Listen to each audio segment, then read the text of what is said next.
Existen diferentes tipos de animales, algunos aéreos, terrestres o acuáticos. También se encuentran aquellos que son vertebrados porque tienen esqueleto interno.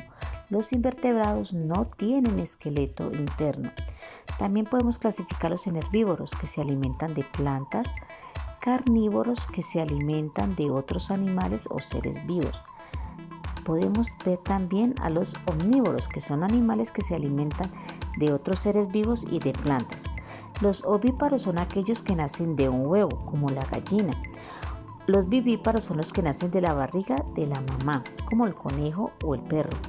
Algunos se desplazan volando, como las mariposas, las aves, otros nadan, como algunos mamíferos y los peces.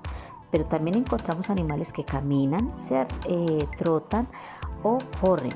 Y por último, los que se arrastran, como la serpiente. Los animales pueden ser domésticos, que son aquellos que viven con las personas, como los perros, los gatos, pero también hay animales salvajes que no viven con las personas. Hay animales en el desierto que han adaptado su cuerpo a este tipo de clima. Otros viven en las selvas que camuflan su cuerpo en la vegetación. Otros viven en los bosques adaptándose a estos lugares.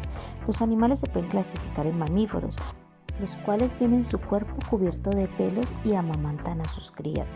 Las aves tienen su cuerpo cubierto de plumas y son ovíparas. Además tienen pico. Los peces son acuáticos, ovíparos y respiran por branquias. Los reptiles son animales ovíparos y tienen su cuerpo cubierto de escamas. Los anfibios son ovíparos, viven cerca del agua y algunos tienen metamorfosis. Los animales nacen, crecen, se reproducen y mueren.